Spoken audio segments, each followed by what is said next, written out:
Well, hey everybody, welcome back to Gardening with the Landscape Connection. My name is Michelle. I live in Northern Illinois, Zone 5B. Today we're at my house and we are gonna prune some shrubs. I love pruning shrubs. All right, so how do I know what shrubs I should actually be pruning? So there's kind of a rule of thumb about shrubs that you need to know about. If you have shrubs in your yard and you have no idea what they are, here's your rule. If they bloom in the spring, like lilacs, magnolias, viburnums, I don't know, what else blooms in the spring? Forsythias, but you're like, I have no idea if that's what I have. I just know they bloom in the spring. That's okay. You could always take a picture and try to identify them with an app out there that identifies different things. You could take a picture, take them down to your garden center, and maybe they could help you that way. Or you could just let nature do its thing and follow the rule. The rule is if they bloom in the spring, you want to prune them right when they're done blooming. That way they can grow more wood, set more buds, and then they'll bloom next year. So if you prune them in the fall or now in the winter when they're dormant, you'll cut all the flowers off. You don't want to do that. So if you're not sure what you have, go through a season.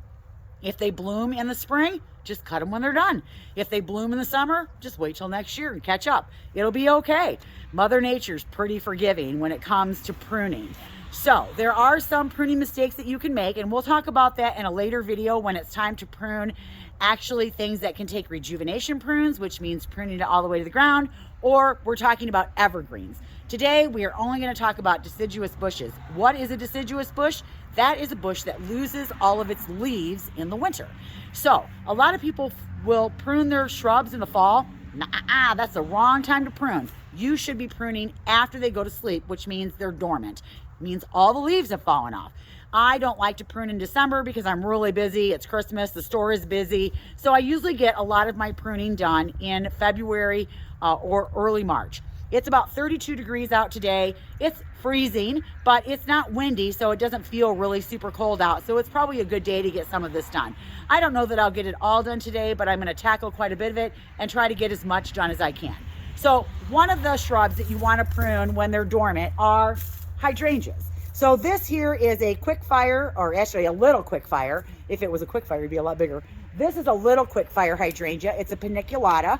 It's one of the earlier blooming hydrangeas. It starts blooming about a month earlier than all the rest of them. It's got this nice open, airy panicle of a flower that starts white. It's kind of a creamy white, and then it ages to pink. And then as it gets older, that pink starts to darken until it gets this really nice mauvey pink on it. So I just love these. I think they're great. They get about 5 by 5, so it's a nice size for the landscape. They also have big quick fires, and those get like 8 to 10 feet tall by 8 feet wide. They're fairly large. We have one at the garden center in the front of the store, and that one gets pretty big. And this year they're introducing a new one called Little Quick Fire. Not little, I think it's called Mini Quick Fire, or what's it called? Tiny Quick Fire. I think it's Tiny Quick Fire. And they're only supposed to get like 2 feet high, or 18 inches to 2 feet high by 3 feet wide. What a perfect tuck in kind of plant that's going to have a super long bloom time and absolutely beautiful flowers on it. So I am definitely going to get my hands on some of those this year. So when it's time to prune, I either use my trusty shears or I use my loppers. Now, I don't have any shrubs that have branches that are over 3/4 of an inch around, so I really don't need loppers any bigger than the ones that I have right here. I do have bigger ones that I can use if I need to, and I do have a hedge clipper. Now, I'm not getting the hedge clipper out because one, I just don't want to drag it out, and two, it's too loud if I want to do the video, so I'm going to actually, some of them I've already pruned, and I'm just going to kind of show you what it is that I've done. So I have 3 of these little quick fires that line my driveway here. And I'm going to set my little tools down here. And I'm going to move my camera a little bit closer to this quick fire right here. All right, so let's just move a little bit closer. Now, I can take these down by 1/3. So I don't want to go more than that. You can take them to the ground, but I don't recommend it because pruning promotes growth. And what I'm doing by pruning is making sure the bottom part of this shrub gets thicker. And now I can prune out crossing branches, weak branches, really old branches down at the bottom, but I don't want to prune everything out. I want that to get that nice strong structure down there so it will support all the branches on top of it. So every year you should take it down by 1/3. Now I leave my panicles on because I like them, and some people don't, and you can prune them off in December if you want. But remember, Do it after the leaves fall off. If you do it when the leaves are still on and we get a really hard frost, which can happen in the northern climates, and you do it at the wrong time, you can actually take your bush out because all that cold goes down into the shrub because it didn't have time to harden off. And that means like the wounds that you made on the shrub didn't have time to close up, and it's still kind of in an active growing phase, and you need it to be sleeping when you do the cutting. All right, so what I'm gonna do is I really go through and I cut the third off first. So I kind of just go in and I make my cuts, and I'm just cutting, and I'm not really paying attention to where I cut it because I'm not as far down as I want to go yet.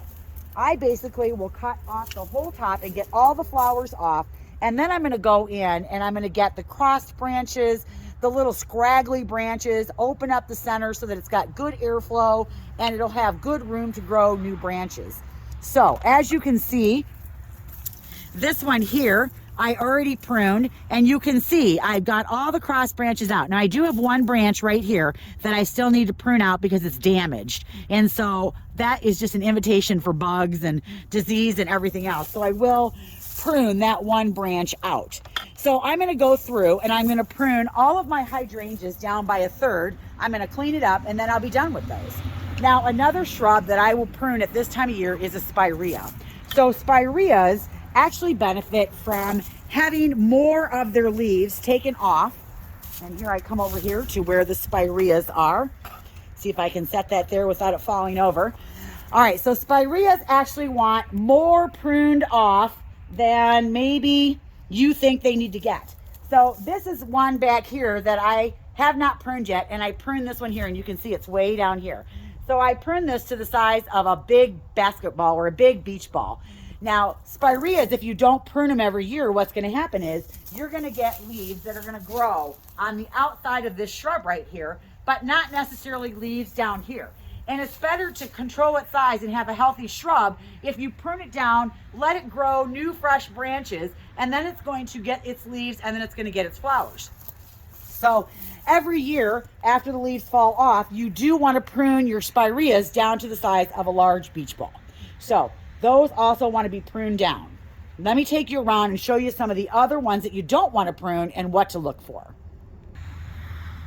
Okay, here we are. I am out here at my magnolia tree. This is a Jane magnolia. It started in a 5-gallon can, and it wasn't very big. Now, the only thing that I'm going to prune out of here are these straight up and down water sprouts that are in here.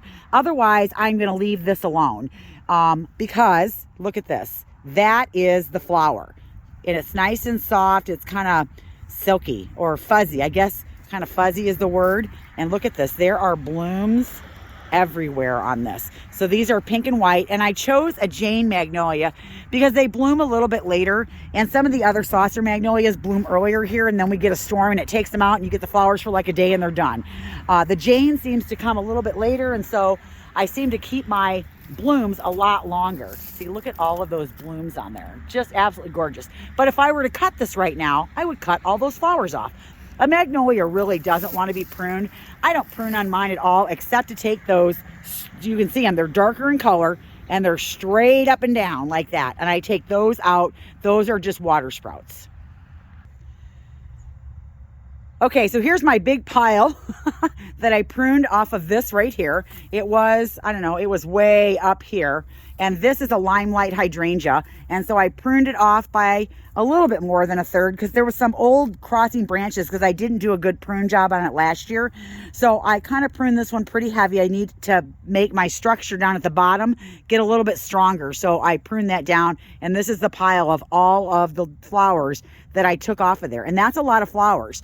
And the reason I did that is because I really need the space to be good and strong to handle the weight of all of these flowers. And because last year I didn't prune it as well as I should have, I had a lot of drooping going on with this shrub.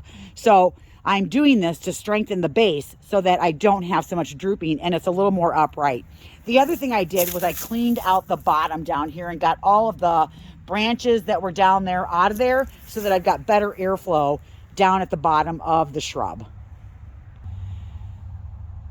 Now, some shrubs are a little trickier and you need to know whether or not you should prune it. And that's why if you don't know what it is that you have, maybe you should wait a season and see when it blooms. This is a sand cherry, and so you can't really see any flowers on it right now, but it is one that blooms in the spring. And if I were to cut this back, and it does need to be pruned, I would lose all my flowers. So I'm going to be pruning this right after it's done flowering. I'm going to get some of these bottom branches out and prune it up so it almost looks like there's an openness here, and then just have the canopy on the top. So you want to be sure. If you're not sure, don't prune it. Wait. All right. Now this is a viburnum. This is a Korean spice viburnum. And as you can see here, see, that is my little flower bud right there. And again, this one is, I just planted this one last year, so it's pretty young. Pruning promotes growth. So when this is done blooming in the fall, I will cut it because that's going to promote the growth. It's going to grow, and then it's going to set new buds for next year.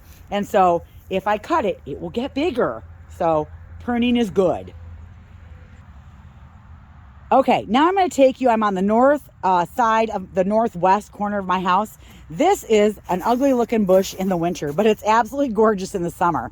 And this is an oak leaf hydrangea.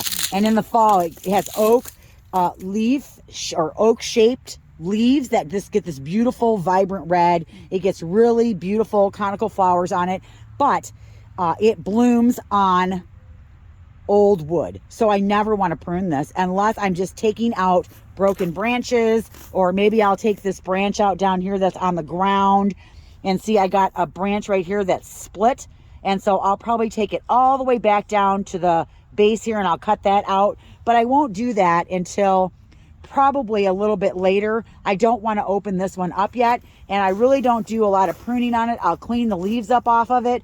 I might cut the panicles off right below where the flower is and clean up any crossed or broken branches, but otherwise I leave this one alone.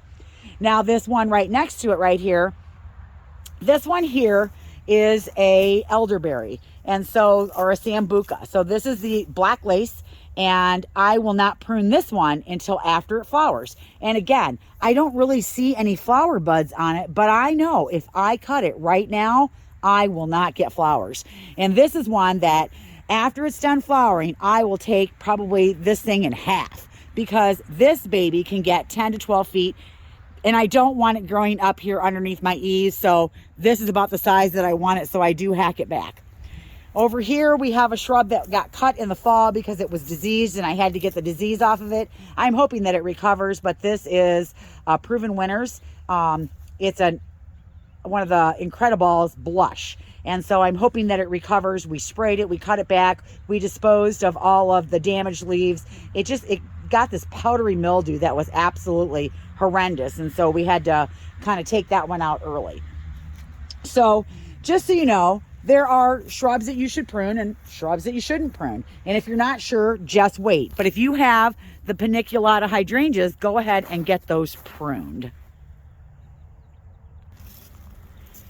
Okay, so as you can see, there are shrubs that you can go through and you can get them pruned. You can actually go out and look at your shrubs and see if there's little flowers on them, because if there are, definitely don't cut them. And again, if you're not sure if you should cut them, just wait. And if you think you have the paniculata hydrangeas, they're probably in the sun, they probably have big hydrangeas on them still, those you can definitely cut back by a third to get a little bit ahead of the chores that you got to do in the spring to get ready for summer to come. So I'm Michelle with the Landscape Connection. I hope this was helpful. If you have never been here before, I am so glad that you came, and I hope that this helped you. Please subscribe if you liked our video. Click the notification button so that you know when our videos come out. Like our page, share with your friends, and I would love to have comments from you. There is so much more to pruning than what I just showed you, but this at least gives you a start of where to go. And as I continue with the pruning through the season, as we get into summer, I will take you along and show you that as well. Stay tuned. Next week, we'll actually be pruning some fruit trees, and I'll take you through the Dormant spray with that and the pruning of those as well. So stay tuned for that next week. I'm Michelle. Have a great day. We will see you in the next video. Bye now.